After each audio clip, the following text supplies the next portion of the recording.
What if the first battle of the day was already lost by snoozing? You want to change your life, but you wake up already behind, not because of the hour on the clock, but because of the fog in your mind. You're tired and not in the way sleep can fix. You're weary in the soul, because somewhere along the line you gave away the opening note of your day to noise, chaos, comfort, to your phone, to caffeine, to things that scream louder than your still small voice. The paradox? The people who complain they have no time often surrender their first hour without a fight. The modern pain point. You don't own your mornings, they own you. You open your eyes and it begins. Ping, scroll, react, compare, number. The algorithm hijacks your mind before you've even taken your first breath with intention. Your mornings aren't yours. They belong to other people's opinions, filtered faces, artificial urgency. And then you wonder why your life feels scattered, shallow, out of sync. Epictetus once said, "No man is free who is not master of himself."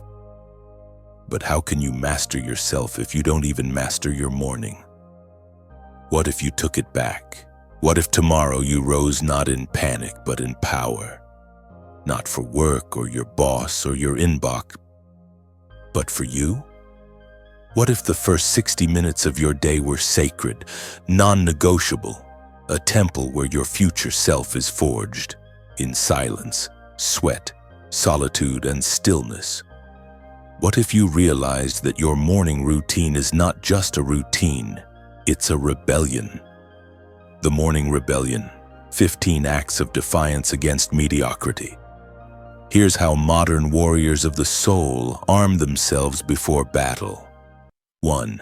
Wake up earlier than comfort wants not to be a productivity robot, but to meet yourself before the world meets you, before expectations, before ego, before noise.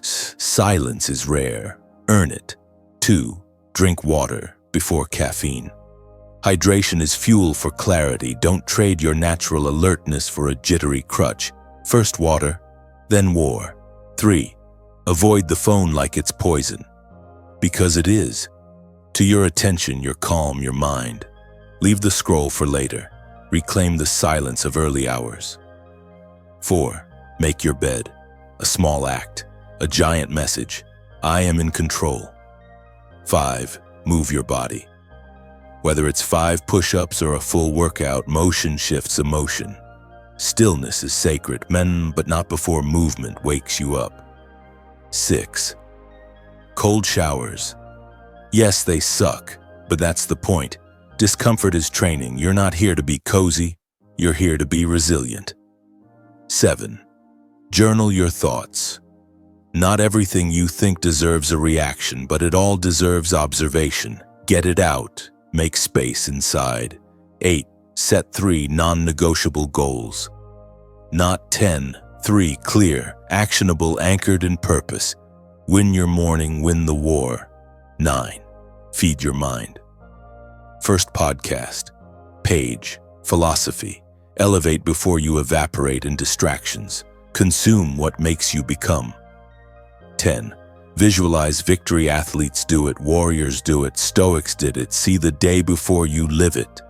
You become what you envision. 11th. Practice gratitude, a powerful kind of wealth to see what you already have and know it's enough. 12th. Reflect on Stoic wisdom. Marcus Seneca, Epictetus. Not as old words, but as living fire to ignite your inner discipline. 13. Touch nature, the earth, the wind, the sun on your face, even for a minute, to remind yourself that life is not lived in screens. 14. Eat real food.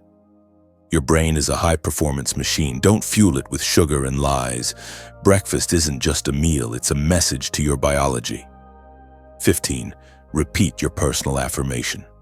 Not Instagram quotes, not cliches, but your own words, spoken with conviction, to rewire the script of who you believe you are. The Stoic truth: Discipline is freedom in disguise. Morning routines are not about control for the sake of control. They're about creating a space where your highest self leads, not your lowest impulse. No man is free who is not master of himself. You've read it. Now live it. Every morning is a referendum on who you are becoming. So, what if you stopped surrendering the start of your day to chaos and reclaimed it for character? What if you mastered your morning so your morning no longer mastered you? You don't need more time. You need to stop giving it away to things that weaken you. This isn't about becoming a monk. It's about becoming the kind of person who doesn't break promises to themselves before 8 a.m. It starts when the alarm rings. You can snooze, or you can rise. You can scroll, or you can shape. The day does not begin when the sun rises. It begins when you do.